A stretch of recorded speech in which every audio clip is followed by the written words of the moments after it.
The Dynamics of Self-Publishing, Part 2.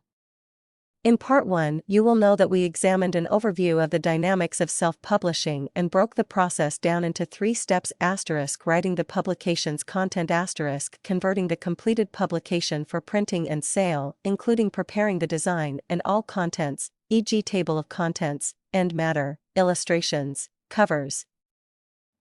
Developing a marketing and promotion plan and putting it into action. We then looked at the principal characteristics of the initial step. This time we examine Step 2, converting your manuscript into a ready-to-print book. Your publication needs to look the business. It must strike the buyer as professional in its field. If it is a proper book, then it must have a layout and content style that will be familiar to all readers. Your publication should have a cover, even if it never sits on a bookstore's shelf. The cover does not need to be complicated, so long as it is consistent with the style and title of your work. Not a graphic artist? Then it is time to call in some help. If you do not know anyone, then visit websites such as Guru.com, Elance.com, and Fiverr.com. Draw up a specification and sketch of what you need, and it is amazing the talent you can find to help lay out your book in chapters. For technical works, add sub-chapters and sections as well. Add page numbers, beginning at page 1 with the initial page of chapter 1. Remember, the front matter is not in the main page numbering sequence. For novels you do not need, but may still include if you want, a table of contents. For technical of factual books, a table of contents is expected. Your word processor will probably have a facility to do this for you. When writing a factual or reference-style book, then you may wish to prepare an index.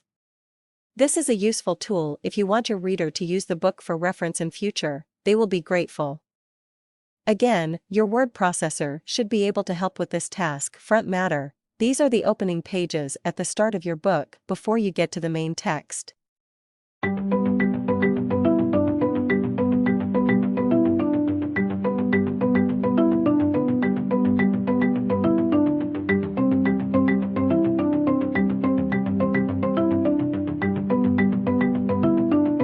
You can, of course, use a traditional vanity. They do not like that word, publishing company, where they will print your book, but you pay all the costs.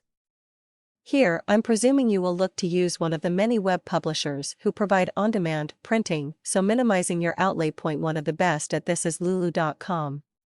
There, the only cost directly to you is the print cost of a completed book, so you can make sure it has ended up as you wish it to look. Get an account and log in before you complete your manuscript. Study the way the process operates, the information needed, and the formats specified. It all helps to make your production run smoothly. When you do this for the first time, it does help if you can ask a friend to come and look over your shoulder, checking what's needed step by step. It is easier to sort out problems earlier in the process. You can find the other 2 steps in separate articles. Find them with the same title, The Dynamics of Self-Publishing, Part 2 and Part 3.